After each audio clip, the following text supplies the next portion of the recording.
Dani Vee's picture book, My Extraordinary Mum, is published by Larrikin House, and her Unlucky Dad six-picture book series and a short story in a crime fiction anthology are coming soon. Let's have a chat with Dani Vee. Thank you so much for joining us today, Dani. Hi, Val. This is pretty surreal. Long time listener, long time fan, and here I am, the interviewee, which is, can I say, really uncomfortable being on the other side. That's right, because Dani, of course, is a fellow podcaster. She's got a great podcast, Words and Nerds, which we'll talk about later. But first of all, congratulations on your book, your picture book, My Extraordinary Mum. This has been a while in the making. Now, let's just have a chat first about why you wanted to write this book and where you got the idea from. What's it about? Yeah, well, My Extraordinary Mum is, I guess, hopefully pushing boundaries against how mums are perceived in society, in dominant narratives, and in, lots of mainstream television. And I think the idea came to me when I was speaking to my kids, and they just have assumed that I'm the one that makes them brush their teeth, and I'm, that mum who's always like, eat your vegetables, all the normal stuff that kids need to do to stay alive. But what I didn't realize was that they didn't know all the things that I'd done pre them. And so when I started saying, oh, I went overseas to Europe on my own, they couldn't believe it. Then they started asking about, I've got two tattoos. They're asking me, oh, where did you get those? And then I started taking them as they got older, rock climbing and rollerblading, because these are things I love to do. And I thought, how interesting is it that people can live with you for years and years and years and not actually know you? And so part of it was dreamt out of my frustration with the perception of women and mothers and what happens to you after you have a mother, because it's often the case is where you are a mother of two and everything else sort of goes to the wayside. And just having hopefully opening up those conversations where kids can actually know the whole you, not just the mum that says, go to bed, brush your teeth, do your homework. I love it. And the illustrations by Alexandra Colombo are gorgeous, and they really add to the text as well. Did you always want to be a picture book author? Picture books have always been really magical to me as a kid. I remember reading them and being a really early reader. And when I had my own children, they became even more special because for me, they weren't just picture books. They were memories and they were moments of putting my kids to bed, of the first books that you read them and you read them over and over again, as parents will know. And so I'd been dabbling in sort of different genres, but picture books were always kind of something that I always wanted to do. So having this as a debut book is pretty special because I've always seen them as special and more than just a book. Yes, I absolutely love picture books. They really resonate with me. They connect with me emotionally. I can feel pain sometimes through picture books and stress through picture books. So with this picture book, is this going to be your thing? Are you going to be a picture book author? Well, I hope so. I have a number of book deals for picture books with Larrikin House and another series coming out, which is completely different to this one, whereas this is sort of, heart and soul, trying to push against boundaries. I hope it's still quirky, but it was more of that, trying to make a bit of a statement, whereas the other one that's coming out next year is just this complete slapstick, funny, fun, joyful story, that I hope kids will enjoy. So I hope so. I hope that's the plan. I really enjoy writing for kids because I think being an adult is serious business, Yes. which is sometimes unpleasant, and being able to go back and write for kids for joy, finding humor, finding the silliness in life. And I'm lucky at the moment that I have a test audience at the right age. I don't know what I'm going to do when they grow up because that test audience is amazing. That's not funny, that's not funny, that's funny. And I don't think you can get a better test audience than the age group of kids who are actually going to be picking up your book. Yeah, absolutely. Now, the next series is Unlucky Dad, is that right? Yeah. So can you tell us a little bit about what that's going to be about? Yeah, sure. So I've been doing a little bit of work for Larrikin House here and there in publicity and, getting their authors into writers' festivals, etc. And we we're just having a talk about the slush pile. And the publisher, James, said, I've always wanted a story about an unlucky dad. And I said, I see the humor in that because my dad, right, I remember growing up and my dad was always in hospital or getting, because he was a big sports player, big soccer player, and he just went hard, always thought he was 20, even when he wasn't. And he was always getting injured. And so I remember my childhood was sitting in waiting rooms of doctors and hospitals waiting for him to get his shoulder back in its socket and hearing him scream. And this just became normal for me, and then he was water skiing and doing all these things, and he still does. And so when he said that, I said, oh, I hate the hapless dad. I think that's been done. I think that's a tired narrative. And so I said, what if this dad is super enthusiastic, which is something I can relate to, if he's engaged and loves his kid and just wants to take them out and experience the world and never says no to anything, but he just happens to be really unlucky. And so I gave it a crack. And I think one of the test audiences, one of them is Unlucky Dad Goes Fishing. And I'm not a fisher person. I have no idea about fishing. I watch lots of YouTube videos about fishing, but it turns out the publisher and, one of his mates are serious fishermen. So he read it to his friend, and his friend spilt his cup of tea on his lap from laughing. And we went, we think we might be onto something. Brilliant. Brilliant. That's that story. Now you're forging ahead with this career as an author, but you have actually been a teacher in the past. Is that right? Yep. 17 years in the classroom. Wow. So that's English teaching? Yep, English teacher and an English head teacher. And so at what point did you think, because 17 years is a while, and presumably you weren't thinking, I'm going to do this author thing for the whole time. When did you kind of think, I want to try this? Yeah, it's an interesting question, because I remember going right back before teaching as a kid, loving those golden books. My mum used to buy me heaps of golden books. I still have them with a date on them, 1980, whatever. They're like little relics in my house. And so I have like 200 of those because my mum used to buy them all the time. And so I always thought, they're not all relevant, Val, can I say? Some of them I'm like, oh, I'll put that one in the bin because it's about mum bringing dad's slippers to the door when he gets home from work. I'm like, well, toss that one out. Don't want the kids to be reading that one. But some of them really stand the test of time, or they're, quite nostalgic. And so way back then I was writing stories. And part of the podcast was just to try and understand, the process of writing, etc., a little bit better. But as an English teacher, I was always writing in the classroom. Creative writing is part of that. So I'd write samples for the kids, and, I'd always had done that. And then I was engaging authors to come into the classroom. And so I'd always loved it. But, I was always afraid. I was always afraid I wasn't good enough. I'm still afraid that I'm not good enough and then particularly the podcast, you interview these incredibly talented people. And the question is always, what have I got to contribute after I've spoken to Jackie French, Elliot Pullman, Jack Heath, all these incredibly talented people. But I think you just really have to put that aside, give it a crack and see what happens. My philosophy in life is it's much worse not to do it. People always say you're so busy with the podcast, and then how do you do this and that? And I think my answer is always, it's much harder for me not to try than to fail or to be busy or to not get what you want in the end. I'd rather have tried 500 times and fail 500 times than have looked back on my life and not have ever done it. Now, in terms of your podcast, Words and Nerds, what have you did you have any kind of system to take learnings out of the chats with authors and apply them to your own writing? It was completely as an kind of an accident, like I thought I'd learn, but there was no structure to it. Basically, I was in the trenches of little kids. I had craved conversations about books, which I didn't get because I wasn't working. So I was on a really extended maternity leave with 2 kids really close together. And I craved those conversations about literature, about books, about process, about stories. And that's the way that I did it. And the question I had was, I wonder if authors would want to talk about their work, because I really want to hear from them, and that's when I was analysing text in the classroom with kids. We'd always try and contact the author or bring them in. I thought, imagine if I could do that for every book I read. And so I just started having conversations. And I think it's interesting because when I look back to the first conversations, they were very book focused. What's the book about? Where's the process, etc., etc.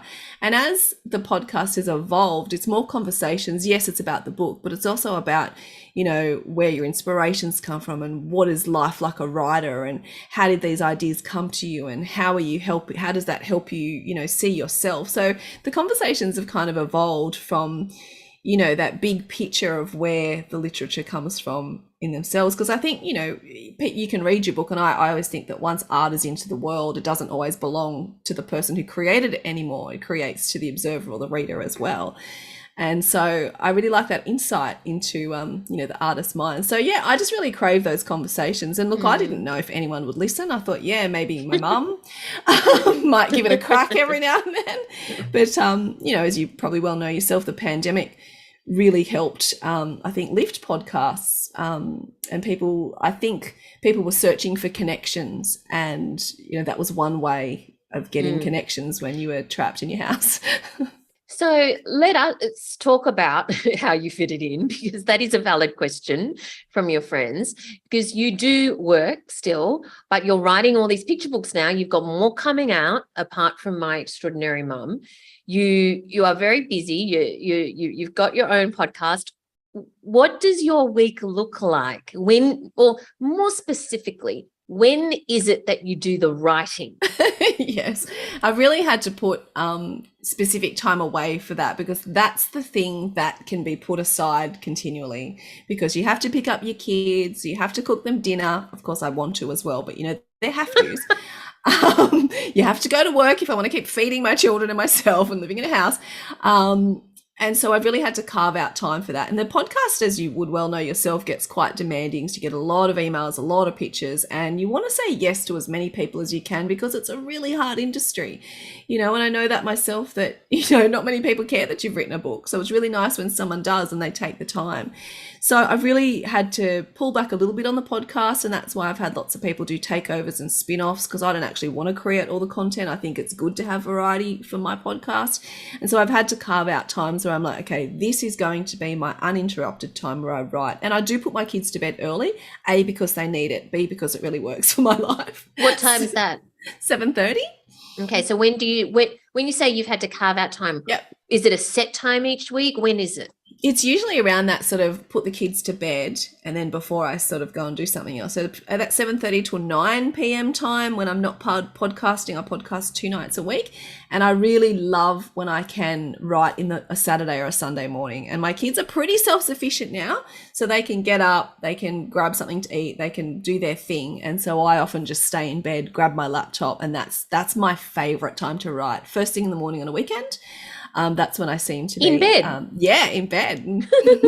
That seems to be where my brain's the best. I also write on planes, because I've been on, going from place to place recently, and so I use that time when I'm in the airport, or if I'm on the plane. I'm like, okay, because it's so easy to get distracted by socials or waste your time, and I make sure I'm like, nope, this is like a really solid hour that I won't be interrupted. Right.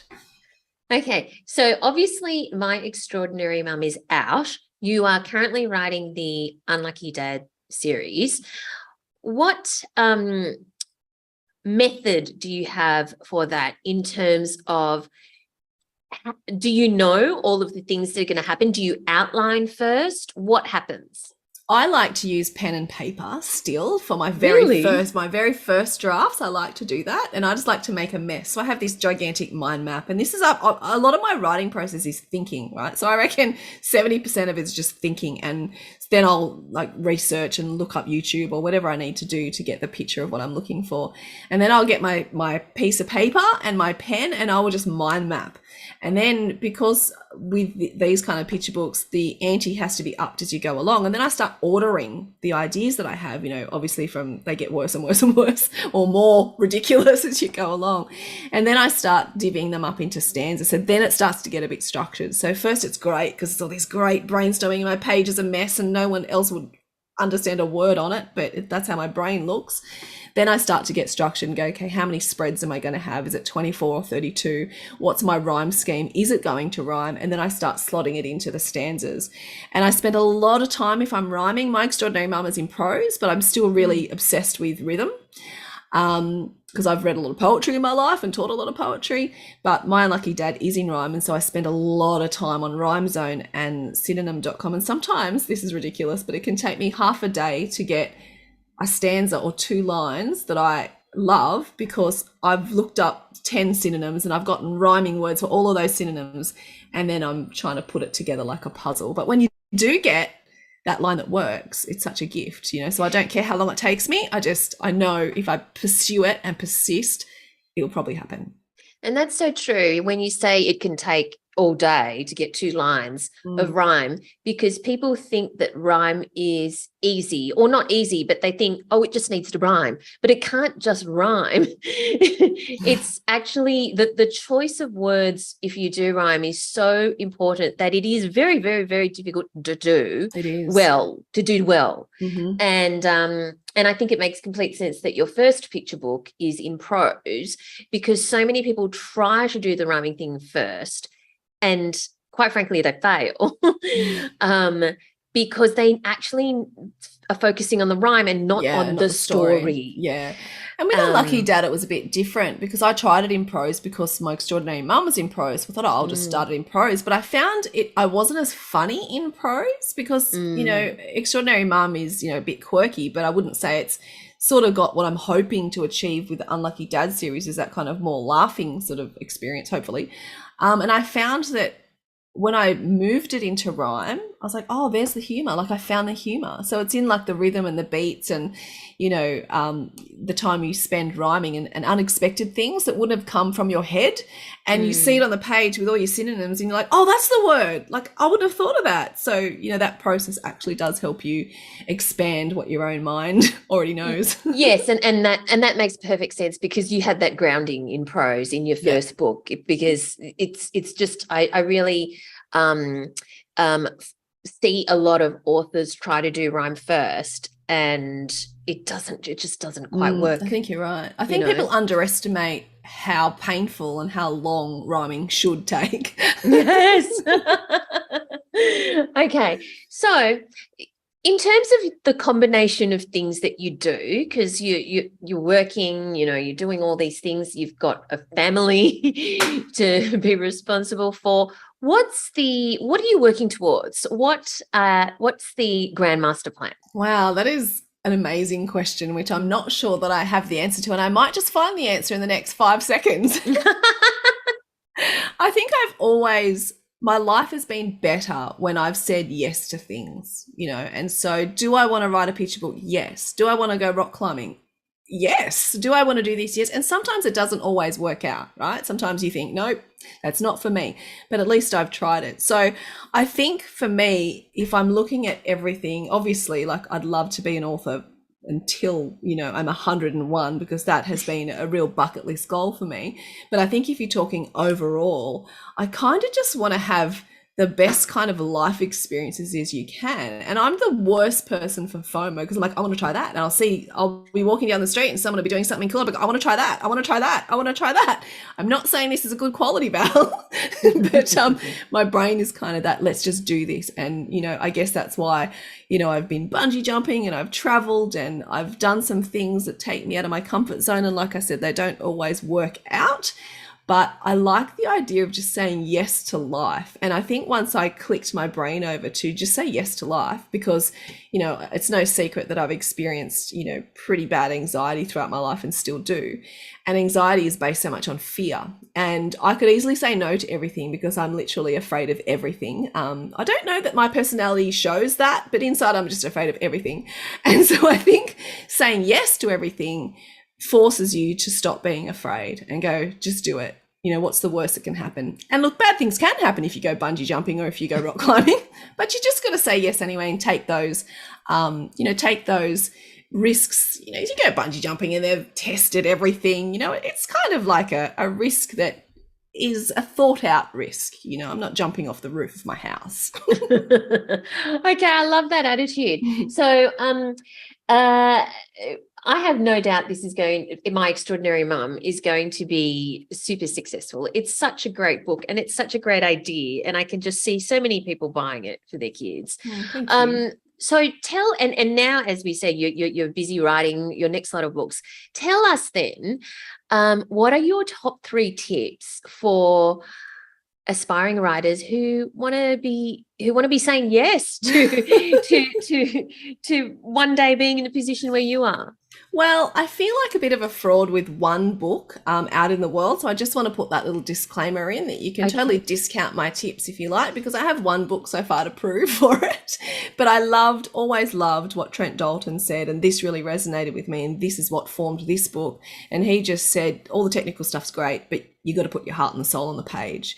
And this was really important to me, about reclaiming your identity, about rebuilding yourself after motherhood, about, claiming your space in the world. I'm more than this. I'm a sum of all these parts. I'm not just a mum or just a this. So they were really important to me. And it was really important to me as well to expand that, relationship I have with my kids and show each other that we're whole people. And so that heart and the soul on any page, on anything you write, has to be number one for me. The rhyme and all that stuff, so important, but without the heart and soul, like you said, you said you can feel pain when you read books. And that's when the author has also felt pain when writing it. So I think that's got to be the number one tip. The second is just, I think you kind of have to take risks in this business. I was always so afraid because I didn't think I had not good enough itis. I still suffer from it. But when we interviewed, you were one of them, Val, we interviewed lots of people for our, different episodes, and this was the Publishing Insider. I thought that maybe I could be a fit for Larrikin House because I sort of got the humour. And so I just took that risk and said, can I pitch something to you? And then what I did was, as a podcaster, I didn't write the manuscript. I write the manuscript, but I submitted it in a podcast form. So I recorded it and I sent the recording, and they were like, this is really different, because I thought, because I'm obsessed with rhythm, and so I thought the manuscript really needed, for me to show the rhythm.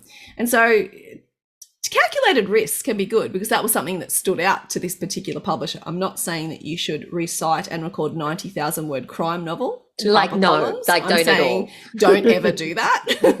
But sometimes it's okay to take risks. And I did send the document as well. I said, here's a Word document. However, because I'm also a podcaster and I'm obsessed with rhythm, I've also recorded it. Feel free to disregard that. But that was something that sort of stood out to the publisher.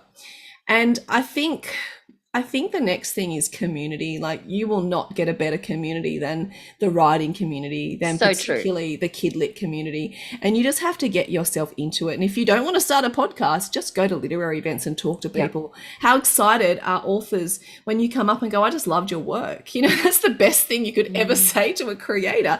And just ask lots of questions and become that community. Because what I've realized now is that everyone is just so supportive and so encouraging and so willing to share their experiences with you and their knowledge and their tips. And I always say, if the world was a little bit more like the writing community, we'd have an amazing world, because there's nothing like this community, Val. It's amazing.